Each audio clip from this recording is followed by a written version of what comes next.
नमो भगवते वासुदेवाय नमः। स्वागत है आपका एवीएस कॉर्नर में। पुराणों में सभी व्रतों में एकादशी व्रत का बड़ा महत्व बताया गया है। पूरे साल में 24 एकादशी आती हैं। इनमें देवस्यानी, देव प्रबोधिनी और माघशीस मास की कृष्ण पक्ष की एकादशी तिथि का बड़ा महत्व है। इस एकादशी को उत्पन्ना एकादशी के नाम से जाना जाता है। मान्यताओं के अनुसार इस दिन एकादशी माता का जन्म हुआ था और इसीलिए इस एकादशी का नाम उत्पन्ना एकादशी पड़ गया। मान्यता है कि इस व्रत को रखने से जीवन में सुख और समृद्धि आती है। पौराणिक कथाओं के अनुसार इसी दिन माता एकादशी ने मूर नाम के राक्षस का अंत किया था और एकादशी माता भगवान श्री हरि का ही स्वरूप मानी जाती हैं। जो भी भक्त एकादशी का व्रत प्रारंभ करना चाहते हैं, उनके लिए उत्पन्ना एकादशी का दिन विशेष महत्वपूर्ण होता है।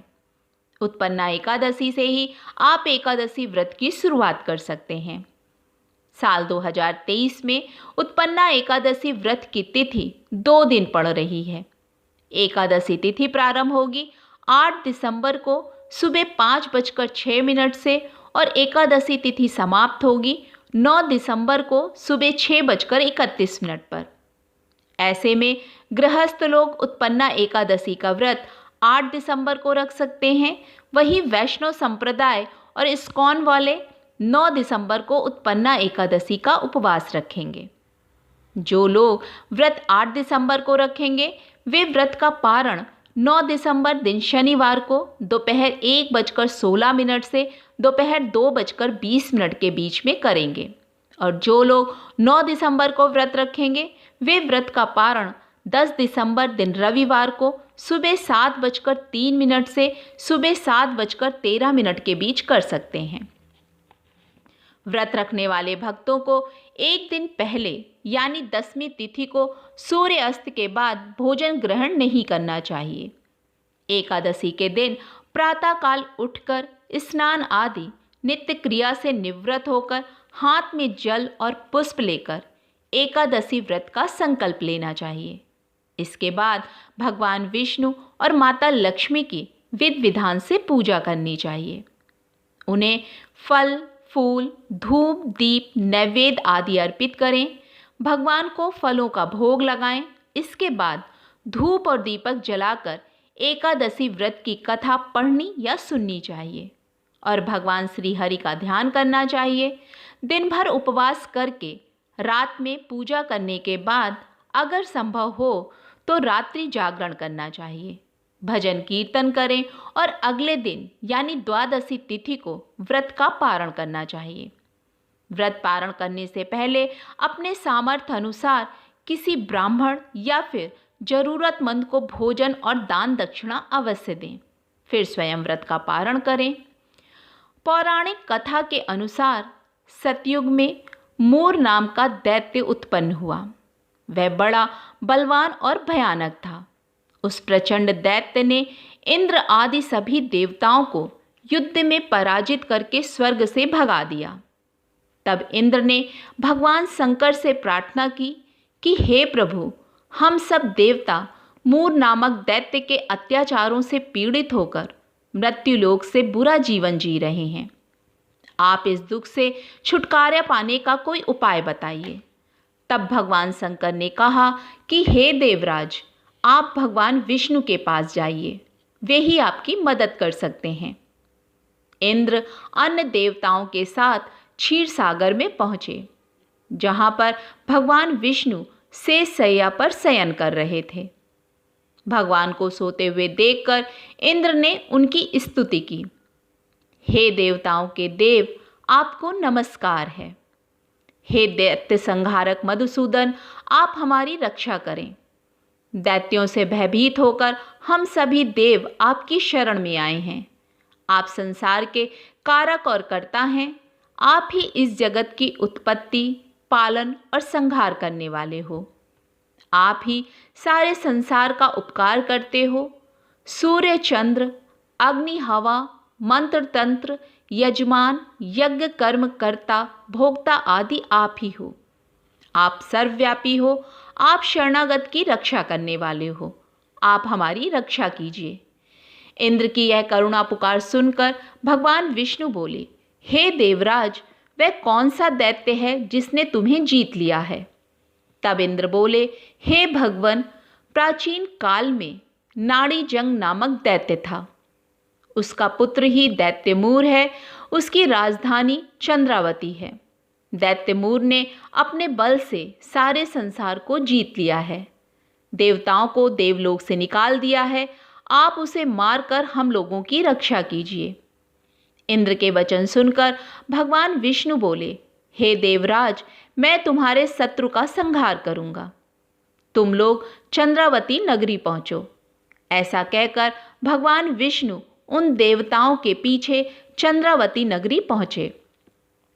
वहां पर मूर अनेक दैत्यों के साथ युद्ध भूमि में गरज रहा था। युद्ध प्रारंभ होने पर असंख्य दानव विविध अस्त्र शस्त्रों को धारण कर देवताओं से युद्ध करने लगे।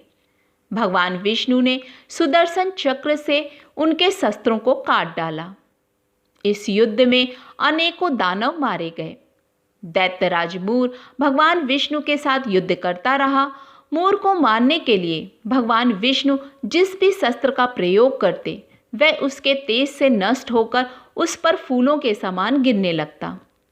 अनेक अस्त्र शस्त्रों के प्रयोग करने पर भी जब भगवान विष्णु उसे ना जीत पाए तो उससे मल्ल युद्ध करने लगे।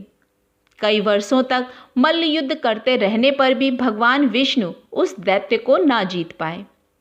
अंत में भगवान विष्णु विश्राम की इच्छा से बद्रिका धाम चले गए।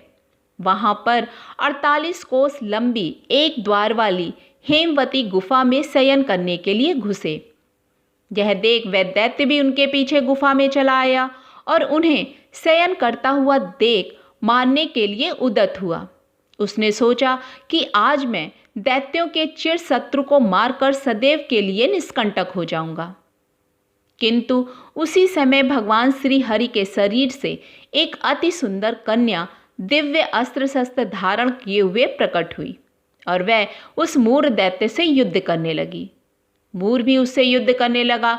कुछ ही समय में उस कन्या ने मूर के अस्त्र शस्त्रों को काट डाला और उसका रथ भी तोड़ डाला। वह दैत्य उस कन्या पर आक्रमण करने के लिए दौड़ा, पर उस कन्या ने उसे मुक्के के प्रहार से जमीन पर गिरा दिया। वह फिर उठकर उस कन्या पर आक्रमण करने के लिए दौड़ा तो उस कन्या ने उसका सिर काट डाला। इस प्रकार उसके यमलोक चले जाने पर उसके बचे साथी भयभीत होकर पाताल लोक भाग गए। जब भगवान विष्णु निद्रा से उठे तो अपने सामने मरे हुए असुर को देखकर बोले, इस दुष्ट आत्मा दैत्य को किसने मारा, जिसने गंधर्व, इंद्र, गण सहित सब देवता जीत लिए? नाग और लोकपालों को जिसने खेल में ही जीत लिया और जिससे हार कर मैं भी डर कर इस गुफा में सो गया था, उससे किसने मेरी रक्षा की है? तब वह कन्या बोली, हे प्रभु, मैं आपके ही अंश से उत्पन्न हुई हूँ। आपको सोया हुआ देखकर यह दानव आपको मारने के लिए उद्यत हो रहा था, इसलिए मैंने इस दुष्ट दैत्य को मार दिया और देवताओं को भी निर्भय कर दिया। सारे शत्रुओं में भय करने वाली मैं आपकी ही प्रबल शक्ति हूँ। तीनों लोकों की रक्षा के लिए इस भयानक राक्षस को मैंने मारा है। हे प्रभु, इस मरे हुए राक्षस को देखकर आपको आश्चर्य क्यों हुआ, सो कहिए। भगवान विष्णु बोले, हे अनादे, इस दैत्य को मारने से मैं तुम पर प्रसन्न हूँ। तुमने देवताओं पर उपकार करने के साथ ही तीनों लोकों में आनंद कर दिया है। तुम्हें जो भी इच्छा हो वह वर मांग लो, मैं तुम्हें ऐसा वरदान दूंगा जो देवताओं के लिए भी दुर्लभ है। कन्या बोली, हे भगवान, यदि आप मुझ पर प्रसन्न हैं और मुझे वर देना चाहते हैं तो मुझे यह वर दीजिए कि आज के दिन जो भी कोई उपवास करे तो मैं उस व्रती को उसके पापों से तारने में समर्थ हूँ।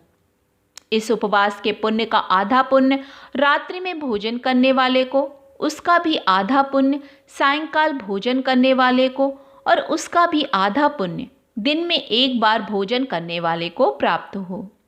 जो जितेंद्रिय हो के आज के दिन भक्ति पूर्वक उपवास करे सो आपके धाम वैकुंठ को जाए और सैकड़ों कल्प तक निवास कर अनेकों सुख भोगे।